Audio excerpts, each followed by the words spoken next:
Merry Christmas and welcome to Twisted Britain, a podcast on true crime in Britain with a sprinkling of the weird and the macabre.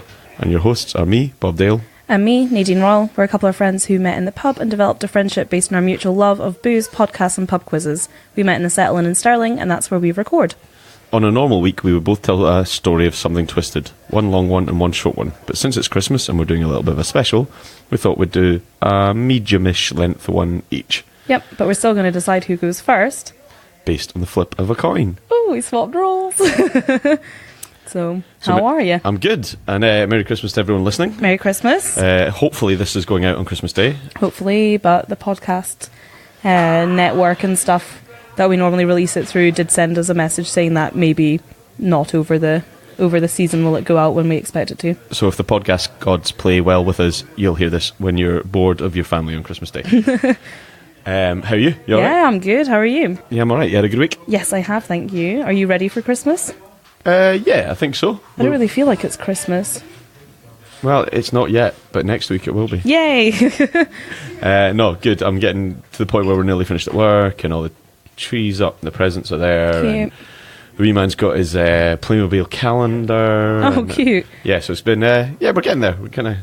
We've got all the family around, so it'll be good fun. What about you? Yeah, no, I think I'm ready. I've got everyone's presents sorted. I just need to wrap them now. I'm working all the way up until Christmas Eve, and then I'm going to get in the car, drive home and go and see my lovely mum and dad for Christmas Day, and then drive back up Boxing Day and go back to work again. Yay! The perfect break. Yeah. No, it's going to be nice. So you're done a little bit different this week. You're not doing one story. Yeah, well, actually I'm doing three short stories, but they're all Christmas themed. Nice. And I found a nice, reasonably historic murder that happened on Christmas Eve. Oh, it's a classic Bob. It's not as far back as I normally go. We're within 100 years, so it's all right. But yeah, shall we just crack on then? Yeah, flip that coin. Heads you go.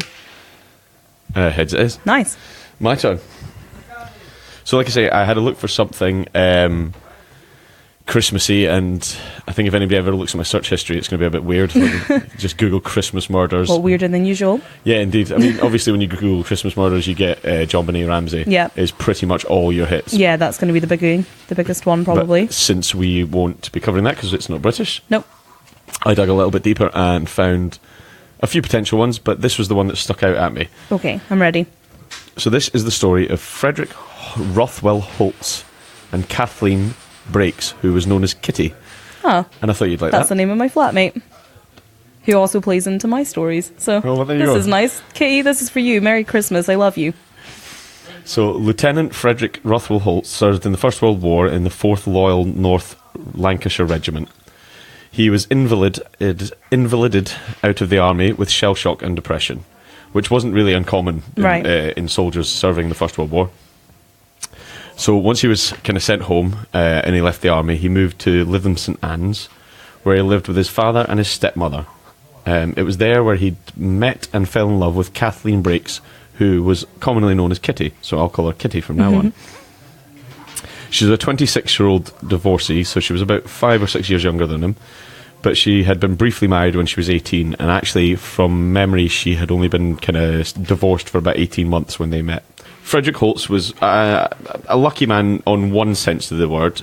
His mother had died already when he was 31, but he had inherited £500 a year from his mother, which, to put it in context, a labourer of the time was making about £140 a year. All right, it's pretty good then. So he was enjoying a pretty good life. And by all accounts, the two of them had a pretty good life together. She stayed at home in Bradford, but spent half her life there and half her life with Holtz.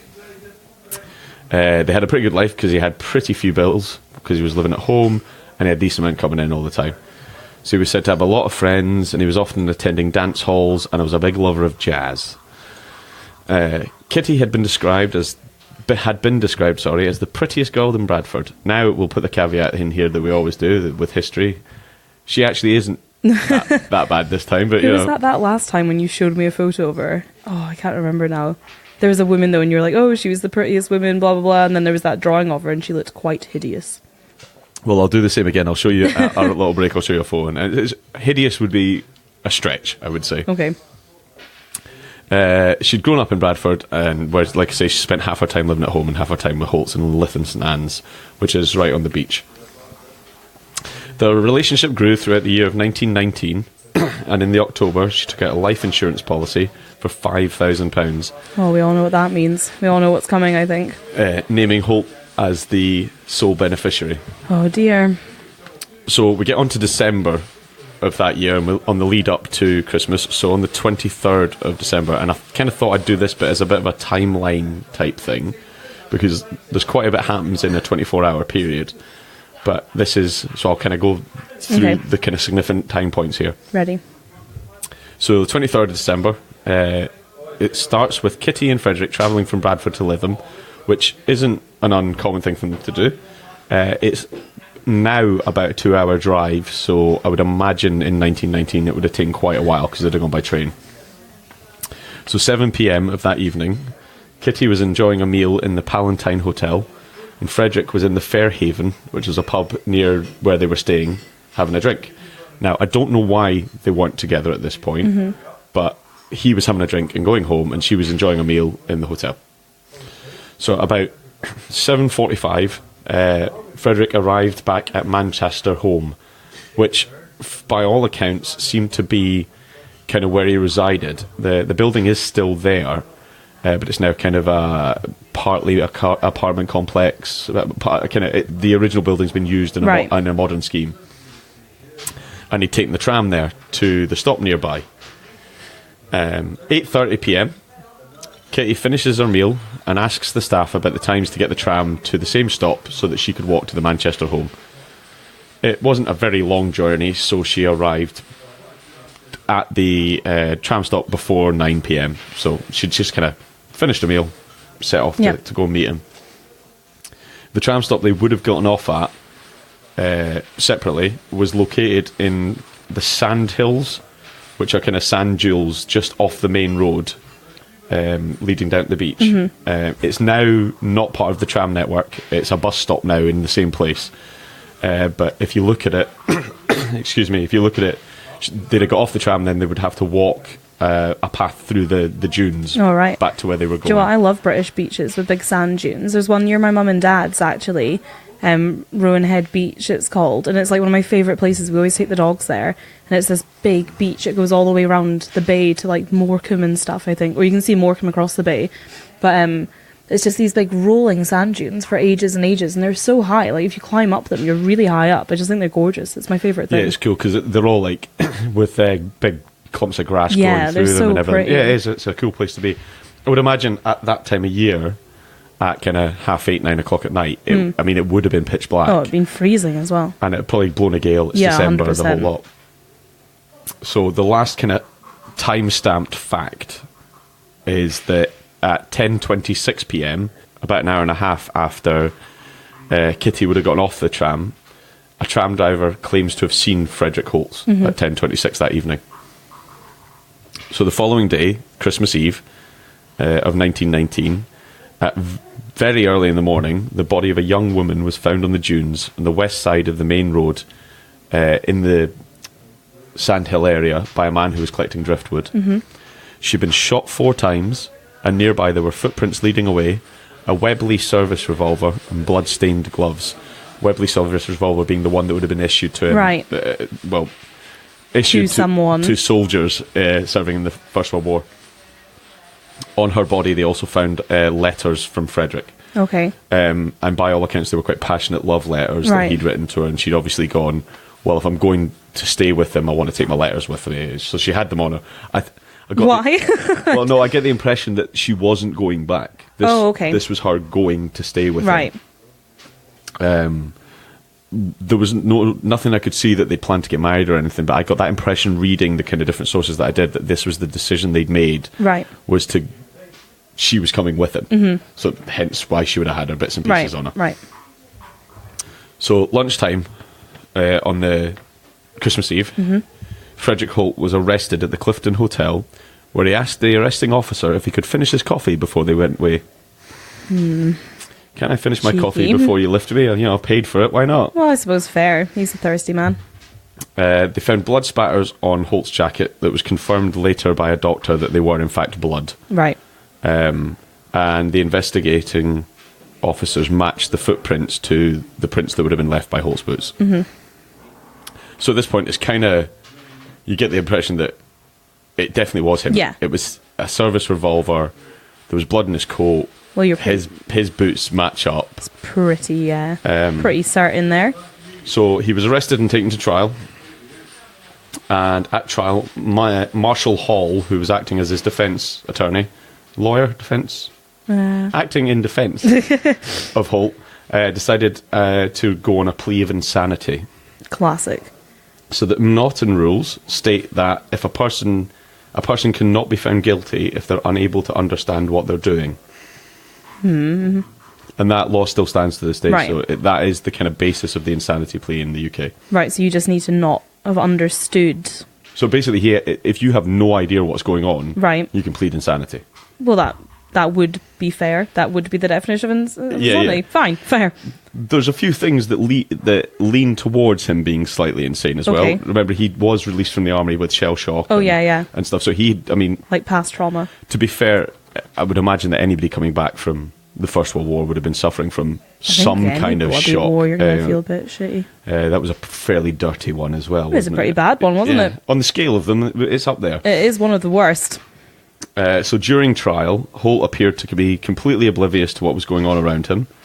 And that's actually carried on right up until execution. He didn't really pass a fuck about anything. Didn't pass a fuck. He did not pass a fuck. He should have gone with memory loss. That's a much better defence.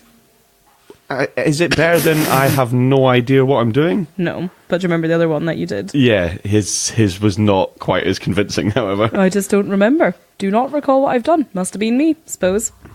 Why not? So yeah, like I said, during the trial he was completely oblivious to what was going on around him.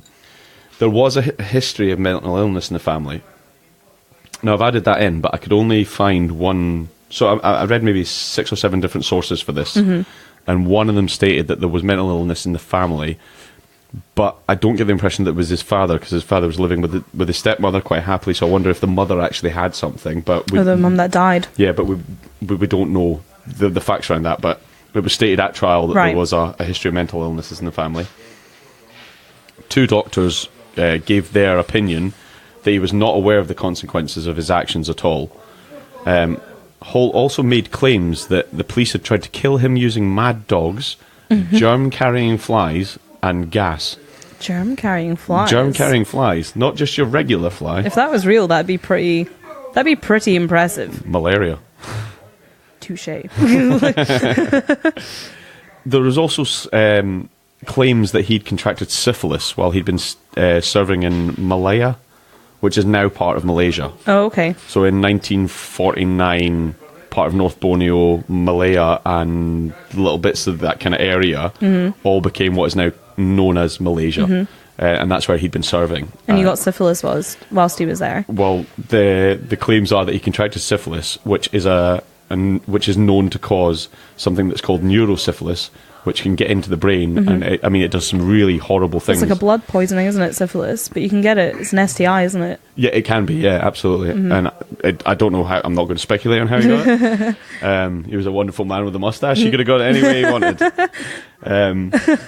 But the bits and pieces I read, it can do everything from affect your movement to dizzy spells to loss of consciousness, loss of memory, the whole, like it really, really does a number on you. Yeah.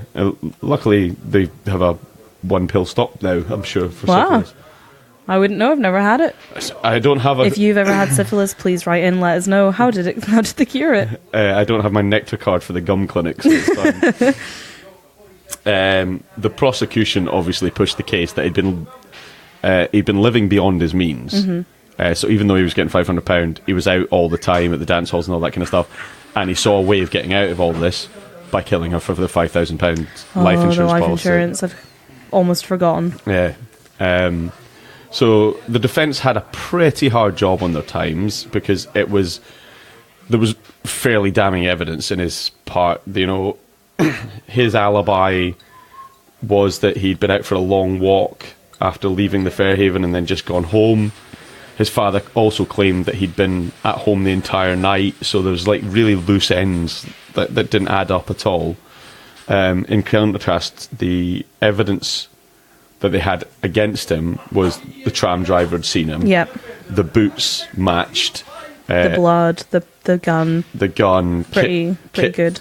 Kitty had the directions in her diary that she had on her on how to get to the Manchester home. The letters, all the bits and pieces kind of added up to... Basically, there wasn't very much the defence could do other than say he's mental and try and get it... Probably... expunge it. Well, probably looking for a reduced sentence rather than getting him off. I wouldn't imagine getting him off as a possibility. Probably not. I think if... I would imagine they'd be able to tie that pistol to him. You end up in like a... I can't think of any other word other than loony bin. Like a hospital for the mentally insane. Yeah. So like, I think that's where you end up instead of prison. If you get guilty by insanity, I think you just get sent to places like Broadmoor and stuff. Yeah, where you are locked up, but you're being medically looked after. Yeah, it's a bit more plush. Plush isn't the word I'd have gone with. Well, I don't know. I think it's meant to be a bit more cushy than a cell in the 1920s. Than a cell in prison. Yeah. And well, the next line says... At the same time, though, 1920s, they didn't really look after people back then very well, did they? Probably just tied you to a bed and been done with it. Yeah, probably. So it didn't take much for... So there was a pre-trial jury that made a decision that he would stand trial for the murder and that he wasn't insane. And that went through pretty quickly, that it was fairly obvious that he committed this. He needs to go to trial. So... Like say, it was quite a difficult part for his defence lawyer, and at the end of it, it was kind of just... There was so much damning evidence that he'd done it out of what was essentially cold blood, that he was sentenced to hang.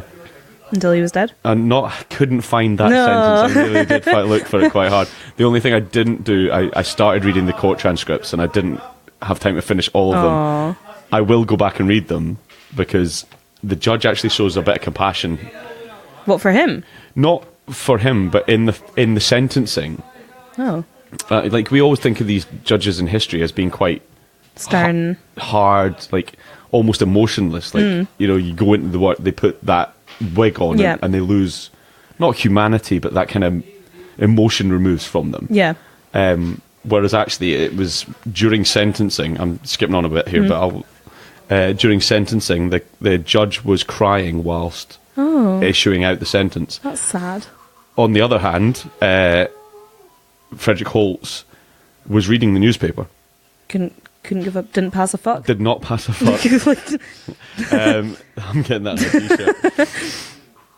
He was said to have been seen to hastily be putting the paper away he was reading so that he could be upstanding or listening while a sentence was passed. He was just reading the newspaper. Blimey. Didn't care in the slightest.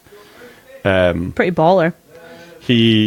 There was an appeal put through on his behalf to try and get his mental health assessed post-conviction, but it wasn't successful because they were like, well, he shot her 4 times, so it wasn't a oops. Yeah. There was some maliciousness in this. Yeah. I'm still not over the fact that the judge was crying. I think that's mental. I think it probably shows that the judge probably felt, and my speculation entirely, that this guy's got no idea what's going on. Yeah. Surely if you're the judge, can you not do something about it? If you feel so sad about it, could you not? If he's been found guilty of first-degree murder, no. Fair. That's where a trial by jury, that's why it happens. Yeah. Maybe he's just having a really bad day. Maybe that was like his 5th case of the day, and he's just having a really bad day. Yeah, maybe there's something going on at home. You've been cutting an onion. Who knows? Frederick actually said that after the appeal was failed, he said, the only thing I'm really worried about is the hockey club. It seems to me the season will be over before I even get out of here. I mean, he was right. Yeah. Because he wasn't getting out of there. No. Frederick Holt was hung by hangman John Ellis on the 13th of April 1920. For a time afterwards, there was wooden crosses that were put on the spot where Kitty Breaks' body had been found. The case was all over the newspapers in the area. Like, I found loads of wee snippets and stuff from local newspapers that were like the kind of story of Kitty Breaks. The nice thing was it was the story of Kitty rather than the story of Frederick. And actually, it became a bit of a tourist trap for a while. Really? Which is well, you know my opinions on that. Well, anyway, yeah. But, you know, this is the bit that I thought you'd like the most. Ooh. So, afterwards, for many, many years afterwards, a full-body apparition of a young woman was seen many, many times running the dunes of St. Lytham. That's creepy. Lytham, sorry. It was thought to be Kitty weeping. Oh. Like I say, she'd been seen running around, and the speculation is she was either trying to escape her killer, or maybe she was just trying to find her way home because she didn't know she was dead. Oh. But sad ghost story. On my notes, I've put Kitty's ghost in as bold as I possibly can. I love that. So that you can take it home and show Kitty. Oh, yay. Oh. So that's the kind of... There wasn't a huge amount of facts of the case. Like I say, No, that it was good, though. It was quite widely reported, but it was lots of little bits about how a poor young woman had been murdered and by this guy who was essentially mental. My opinion, based on the bits and pieces that I read, was that he probably was... mental. Lost the plot. Yeah. There was probably a bit of the fact that he'd gotten, maybe not into debt, but he'd gotten too deep into something that he needed the money. There'd be no other reason for him to be the sole beneficiary on her life insurance policy, which by all accounts didn't pay out. Well, not to him anyway. Well, yeah. But I get the impression that you can only fake it so much. Yeah.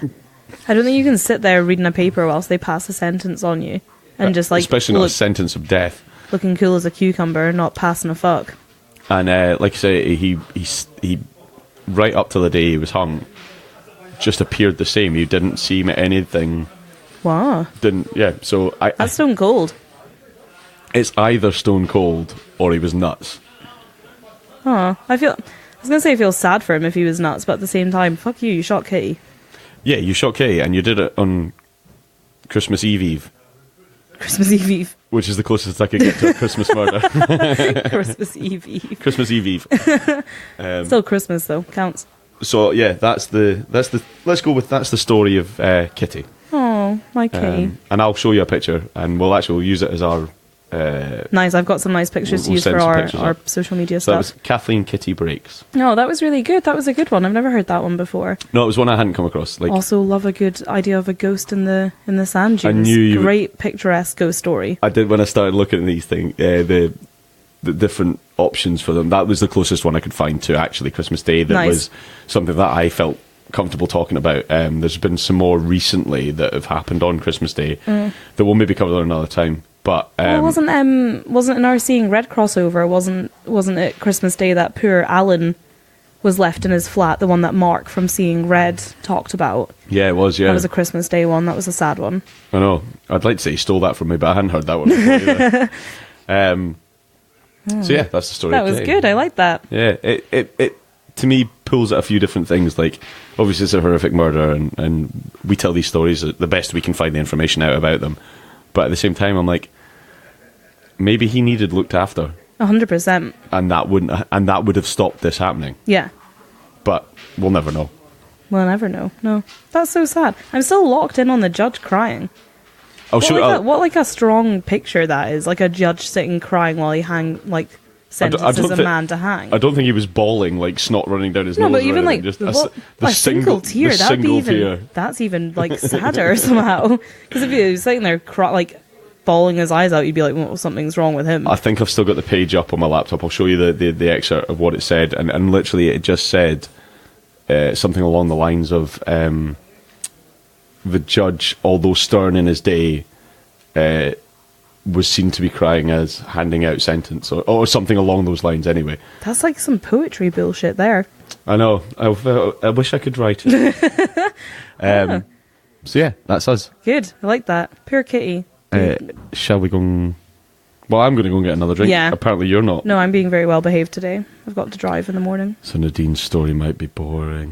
It's not going to be. It's going to be so good. Right, drinks. Right, bye. Bye.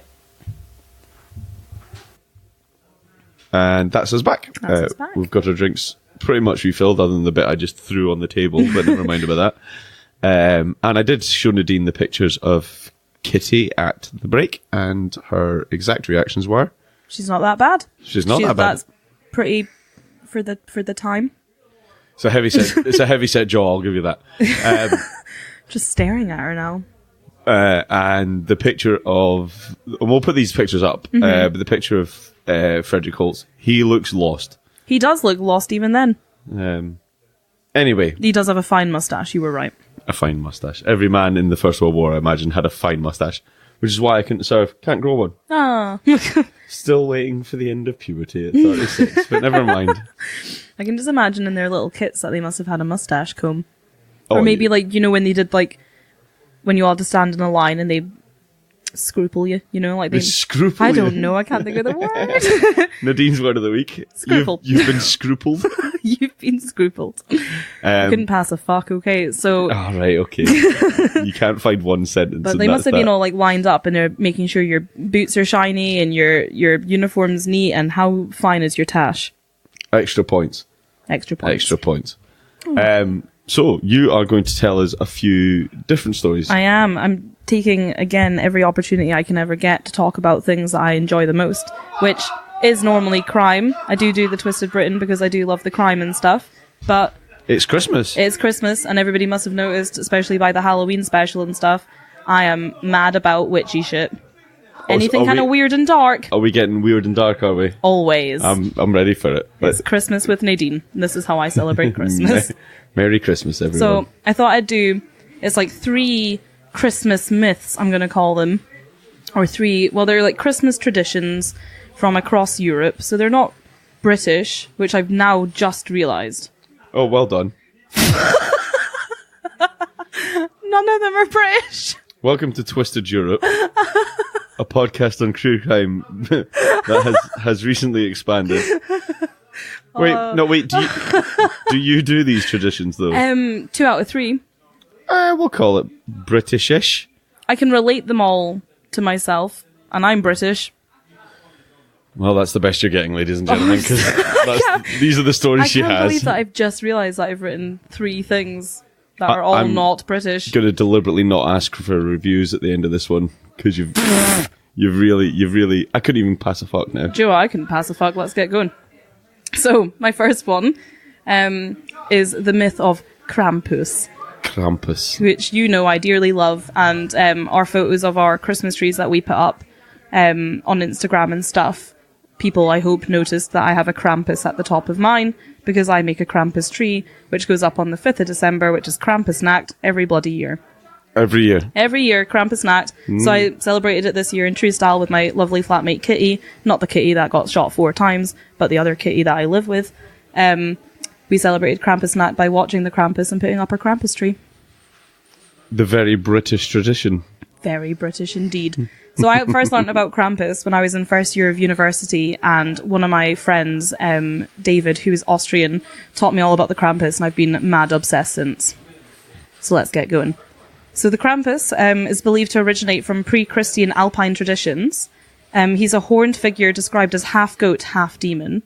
So imagine like Beelzebub. I was going to say like your proper like goat legs. Oh yeah. Yeah, right, okay, yeah. Horns, all hairy, crazy looking. Like the devil out of Tenacious D. Exactly. Right. He visits on Krampusnacht, which is the eve of St. Nicholas's feast. So St. Nicholas's feast happens on the 6th of December every year, making Krampusnacht the 5th. He is considered to be one of St. Nicholas's companions who, unlike St. Nick, who gifts the children presents, comes to punish naughty kids. He is often depicted carrying sticks and chains, which he actually uses to whip the bad kids with. Now, I saw your photo you put up of Krampus this year. Krampus this year, carting about with his sticks and his bad kids, and he's a bad bastard. He is the original bad bastard. The chains are also thought to symbolise the binding of the devil by the Christian church. Krampus thrashes his chains for dramatic effect, and they are sometimes accompanied with bells of various sizes, just to give them that Christmas edge. I'd imagine. Who let the bells in? He also carries bundles of birch branches, known as rutin, which are more of a pagan origin. The rutin may have had significance in pre-Christian pagan initiation rites and are replaced with a whip in some representations of him. Sometimes Krampus appears with a sack or a basket strapped to his back. This he uses to cart off bad children, to either drown them, eat them, or transport them to hell. How does he make the choice which one, the tasty ones he eats? Well, I don't know if he's hungry or not, I suppose. Yeah, so, like... If he's just eating 10 children, you're probably just going to get put in the basket. It maybe keeps the fat ones for eating. Yeah. Put them up in a tree or something, get them later. Put them up in a tree. It's not bear territory. Chuck them up there, it'll be fine. This quality can also be found in other companions of St. Nicholas, such as Zwart Piet, who is a now very controversial figure. So Zwart Piet translates to Black Peter. So in some places, I think when my mum and dad went to Amsterdam, I'm sure mum said they went at Christmas and they saw loads of people like they blackface, which is obviously not okay to do. Well, it's not okay to do. It's controversial now. It's not okay to do minstrel style, but it's maybe okay to do with a tradition. I don't know. Okay, I don't know. Let's not get into it. So Zwart Piet is also known to carry children off, apparently. I don't really know Zwart Piet. I'll save that for next Christmas. Because again, it's very British. So Krampus is still widely celebrated throughout Europe, in regions including Austria, Bavaria, Croatia, the Czech Republic, Hungary, Northern Italy, Slovakia and Slovenia, and Germany, I think, and also now Britain, because I celebrate Krampus. Making it British. It's now British. Many towns still hold traditional parades and events which are known as Krampuslauf, where the local men dress as Krampus and parade through the streets. I 100% need you to do that next year, or this is not 2020. You have to parade through the streets. I'm dying to go to a real life Krampuslauf because it's pretty much the most heavy metal thing I've ever seen in my life. Nice. So they just like all dress up as the Krampus, and it's not like thrift store shit costumes. It's like Hollywood movie style Krampus costumes. Like proper cosplay stuff. Yeah, and they like march through the streets, and like apparently they'll get like crazy fucked up beforehand, like really drunk, and they get really riled up, and it gets really heavy, and they like have fire and stuff, and they're like chasing people down the streets, and they like whip you with sticks and stuff. I really want to go. Let me know how it is. I will. I'm so keen for it. He's also featured on holiday greeting cards, which are called Krampuskarten, which I now give every year. Nice. That's what I was telling you about a minute ago outside. Yeah. So I give 3 Krampuskarten a year. I give one to my mum and dad, which mum detests. Nice. I send one to my brother and his wife. My brother quite likes it. And I give one to the pub, to the settle-in, which Leslie never really seems to comment on because she's just used to my shit by now. Yeah. It's a dark Krampus type place though, so it's fine. They like it. Yeah. So I'll actually take a photo of this year's Krampuskarten and put it on our Instagram because it's a particularly good one. Very happy with my find. For a while, Krampuslauf and the other traditions were prohibited by the Dollfuss regime under the Vaterlandsfront and the Christian Social Party in the aftermath of the 1923 election in Austria. But in the 50s, the government distributed pamphlets titled Krampus is an Evil Man. But towards the end of the century, a popular resurgence of Krampus celebrations occurred and continue through to today. So Krampus is back. Guess who's back? Krampus is back. He's making a list and he's checking it twice. And if you've been naughty, he's going to whip you with sticks and take you to hell. There's so many things wrong with you. I don't know why I set in a pub where you're doing this. It's so good. So my friend who taught me about it said that when he was younger, I'm sure he said his parents even took him to a Krampuslauf as a child. Like, he said it was terrifying. Like, there was no fun about Krampus. It's not fun. No. They use it to terrify their children into being well behaved. I would imagine it works. Don't let me near Isaac around Christmas. No, you're not getting near him, especially not dressed as Beelzebub.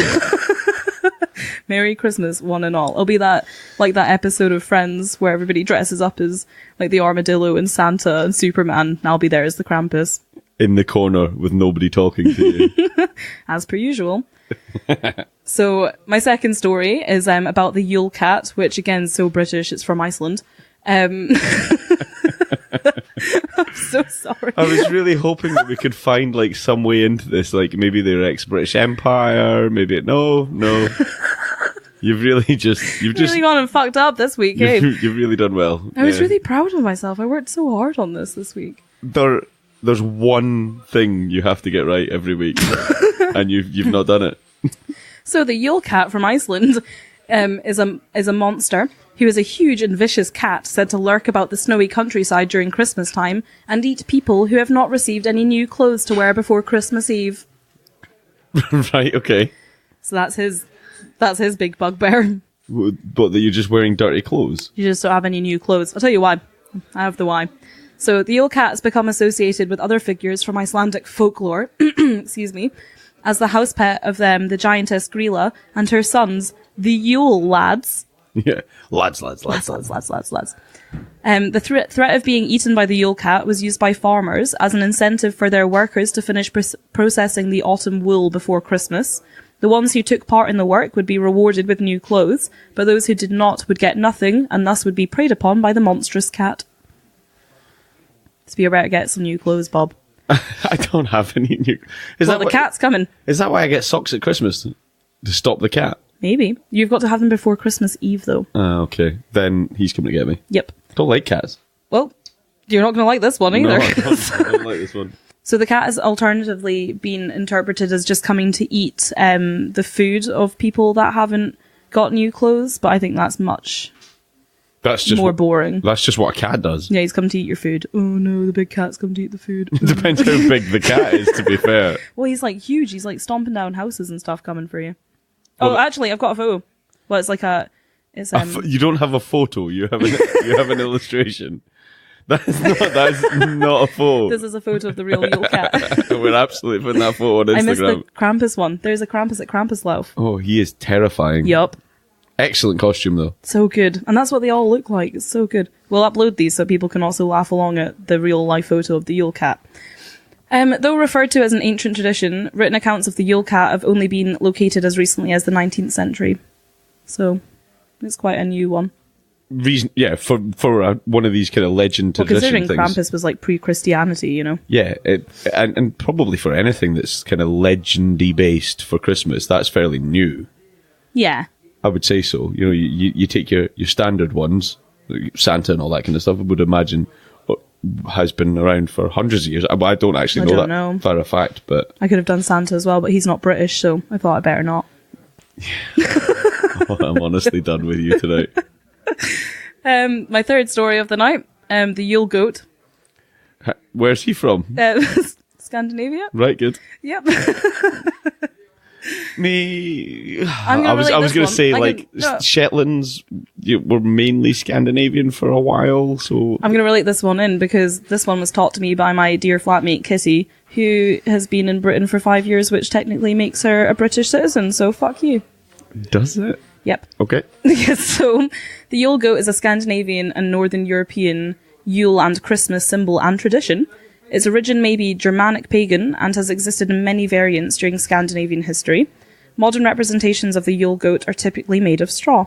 So on our tree, along with my Krampus, are many little straw goats that Kitty brought to the party. So it does look like we have a satanic tree.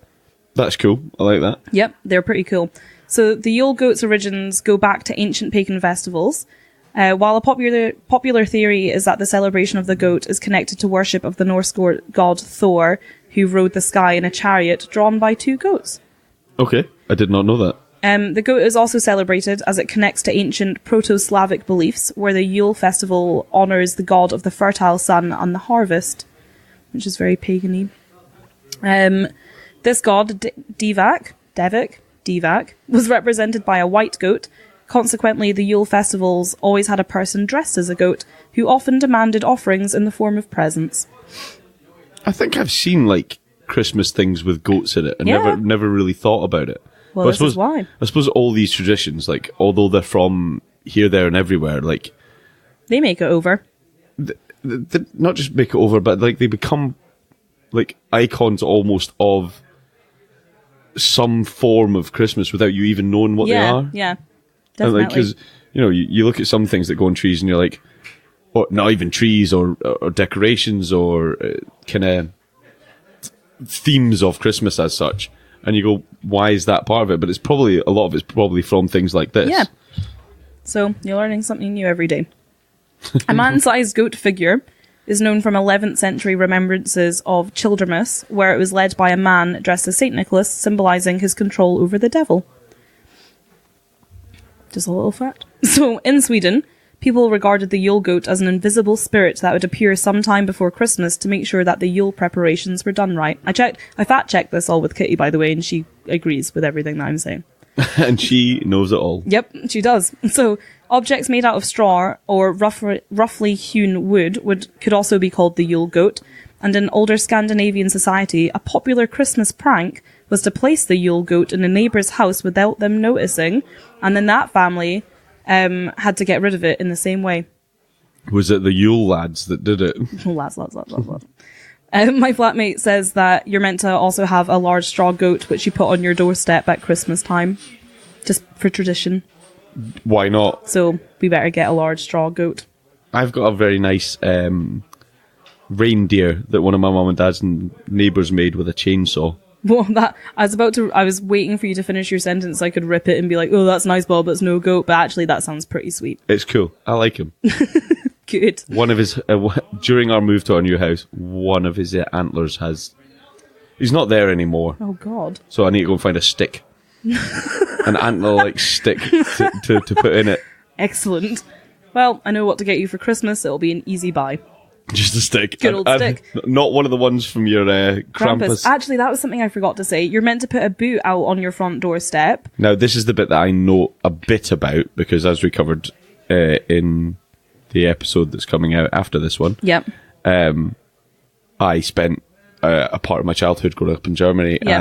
And you did this. We did. We put out our shoes, and it wasn't at Christmas time. When you got either a bit of coal or an orange. Mm. Or something in your shoe. It wasn't. It was a shoe. It was a child-sized shoe. So you're not expecting an Xbox in it. Nope. But it was about good or bad. Yeah, that's what it was. You're meant to put your boot out on your front doorstep, and in the morning, if there's a stick in it, and that means the Krampus is coming, and that's the stick he's going to whip you with. I'm sure. Now I'm digging into the depths of my memories here. It let you into the kind of thoughts on what Santa was having for you that year. Like if you got. Oh, I don't know about this far. I just knew about if there was a stick in it, you're getting whipped. I think it was something like maybe we were on a British Army base in Germany at the time, but maybe because of that, it was like if you got a bit of coal in it, or you had been bad, and then Santa had been watching you, so you had like 3 weeks to be good. But maybe that was just my mum and dad. Yeah, they were like, fuck off. You've been a shite all year, and if you're expecting a present, you better be good. That's a fair way. It would work, though. Yeah, absolutely. Like, if I was a young child and my mum and dad told me that a big goat demon man was coming to whip me with sticks and drag me to hell, or drown me, or eat me, I'd have probably behaved. I had lovely parents. They never told me that anything was coming to drown me. Grew up in the wrong place, you. Oh, where was I? Yule goat. So the Yule goat was once regarded as a rowdy and sometimes scary creature demanding gifts, but during the 19th century, the Yule goat's role all over Scandinavia shifted towards becoming the giver of Christmas gifts. With one of the men in the family, normally like the dad, dressing up as the Yule goat, which is where there might be a relation to Santa Claus and the Yule goat's origin in the medieval celebrations of St. Nicholas. So when I was looking up the Yule goat, there was loads of depictions of Santa riding him. I'm sorry. You really caught me off guard there. I know, your face was fantastic. I was having a mild moment, and you just said Santa riding him, and I'm like, I can't. Could you just keep reading? Yep. I'll continue. The goat was then replaced by Santa Claus during the second half of the 19th century and early 20th century, and the tradition of the man-sized goat disappeared. Oh. Sad. Isn't it? How funny would it be if you dressed up as a goat to deliver presents? Me personally? Yeah. If that was just like a tradition. If you're asking me to bring you a present dressed as a goat, please. I'll do my best. You better. I'm going to hold you to that. So this bit here was written by me but dictated to me pretty much by Kitty, and is my favourite story. I hope you enjoy it as much as I do. So I hope I remember how to pronounce this. In Gävle, I think, in Sweden. It's a small town. It's just like a small town. They've become quite famous because every year they build a 10-meter high straw goat. I've got a photo of it. There he is. Wow. Beautiful. Yeah, that's quite something. Yeah. So the Swedish government or council, whatever, put up this big goat every year, 10 meters high, made of straw. And every single year, the goat is met by acts of reckless vandalism. Of course it is. It's an act of defiance by the people towards the government, Kitty tells me. That's the Yule lads back again. Lads. So, in his 52 years of existence, he has only survived 13 years. Like 13 times he's made Christmas unscathed. Poor wee Billy Goat. And I've got a rundown of the best of the best. Hit me with it. So in 1966, that was when the first goat was built, and this is a direct quote from Kitty, and was set aflame. Set aflame. Set aflame. She is a poetic woman.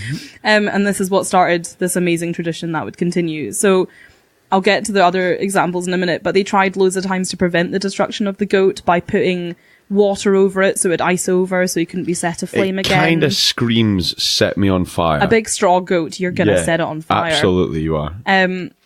They've also tried to cover it in fire retardant substances. They don't work. They also have set up 24-hour surveillance on the goat.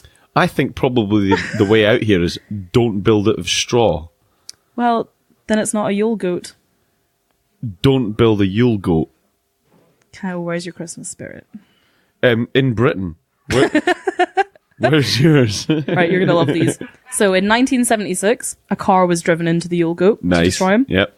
In 1983, his legs were stolen. Only his legs. So the body was just floating in the air. Yep, pretty much just left it behind. In 97, he was attacked with fireworks. In 2005, flaming arrows were shot at him by two men dressed as a gingerbread man and as Santa. That is excellent. Fantastic. In 2006, a drunk man climbed it and ruined it. Bound to happen. There's always one. In 2009, the 24-hour surveillance webcams were taken out by hackers, and then he was set on fire. That's some serious amount of pre-preparation. Yup. In 2010, they tried to steal him with a helicopter. Wow. They tried to airlift him out. This escalated quickly, didn't it? Yeah. So he survived last year, which was the first time he'd survived in about 3 years. He survived it through last year. This year, he's already been attempted to be set on fire only 3 days ago, but he survived so far. So we'll have to see. So when does this go up then? When does it go up? Just around now-ish, around the start of winter and stuff. So they put it up, could probably start of December-ish, and then 3 days later somebody tried to set it on fire. Yep. I'm almost amazed that it took 3 days. Yeah, well, the best thing was when I was researching this, I watched this amazing video on YouTube of this British reporter went to see the Yule goat, and he's doing this whole bit, and he talks about loads of the things I just talked about, all the different attacks that have happened to the Yule goat, and he's stood in front of it, and he was so just now, it was 2016 when he filmed it, he's just now, as I stand, the Yule goat's fine. And then the video ends, and then it's him in the airport back in Britain. And he's I've just landed a mere few hours after recording that. He's on fire. He's been set on fire. And it's just a clip of what's a structure, just without any hay in it, just a frame of a goat. Just like a wire mesh frame. A few hours after he'd been there. Gone. Brilliant. And that is the Yule goat. I got confused though. Kitty told me about the Yule goat last year, and I thought it was just that you were meant to set a goat on fire. So I was real hyped this year because I thought we were going to set one of our goats on fire. And Kitty was like, no, we don't, you're not meant to. It's just an act of vandalism to this one specific goat in Sweden. You should try and steal one of the ones off the Christmas tree with a drone. Set him on fire. And then I'll hide it in your house because then we can do that cool Christmas prank. Then you can hide it back in my house. Then we'll set it on fire. And then it will become a British Christmas tradition, and you can talk about it next year. I can't believe I've done that. Oh no! And that's my 3 Christmas traditions. Now, I'm going to interject here, and I'm going to put the slight outlay that after this recording is finished, Nadine and I are going to have a chat about what Twisted Britain actually is. You could have talked about Panto or anything, and I mean, there's some twisted stories that come from Britain about Christmas, but you went as non-British as possible. I didn't even, not at a single one point did I even think about it. Not one. I was just so hyped to talk about Krampus. I love that fucker. Well, 10 out of 10 for commitment. Thanks. And we may be starting another podcast that is Traditions from Round the World by Nadine Royal. I'd love to do that. I'm going to find all the weird shit. Giant cats, Krampuses, and I will come. goats. I will come and set up all this kit for you. Not a problem. Sorry, everybody. It's Christmas. We can let you off. Thank you. I am, on behalf of anybody listening here, please feel free to comment on all our social medias. I would love you to rip into her. But I'm going to forgive you. Thank you. If that's not Christmas spirit, I don't know what is. The caveat of that is, though, that next year you have to do nothing but Christmas British traditions. Okay, I can do that. Yeah? Yeah. Right, deal. Promise. Right, cool. So I hope you've enjoyed listening to us this evening, or today, or this morning, or this afternoon, whenever you're listening. Nadine and I wish you the merriest of Christmases. We hope it's been a great day with your family and people you love all around you. Hope you've had good food and you've gotten some nice things and you've spent some good quality time with all the people that you love the most, because that's what Christmas is all about. I hope that the Krampus didn't whip you. I hope that the Yule Cat doesn't gobble you up. And I hope that your Yule Goat doesn't get set aflame. And I hope that we return to Twisted Britain as per normal. Promise. Well, our next episode's going to be out on Friday. If this goes out on Christmas Day, then on Friday you'll have a new episode, and I promise my story is as British as Britain can be. It is. We already know what it is, and it is as British comes when it comes to crime. Thank you very much for listening, as always. Thank you. If you have an opportunity to leave a review and a rating on any of your chosen podcast applications, we would most appreciate it. It doesn't just help our egos, it also helps other people find us that might like us. I'd just like to also make fun of the fact you just said applications. Do you mean as in apps? Have you just actually said the full word? I'm going with applications. You can find us across all social media as well. We're on Facebook. At Twisted Britain. Instagram. At Twisted Britain. Twitter. At Twisted Britain. And we have a Facebook discussion group. Which is Twisted Britain Discussion Group. And we've had some lovely posts on there recently, and we are always open and ready to chat back to anybody who posts up. Always. We love it. Get in touch with us. Also, special shout out to my friend Tasha, who has Snapchatted me whilst I'm sat here recording, just out of the blue, to tell me that she loves our podcast. And she's with her friend Liam. Shout out, hey! So a merry Twisted Christmas to you all. Thank you very much. We'll see you again soon. Bye! Bye.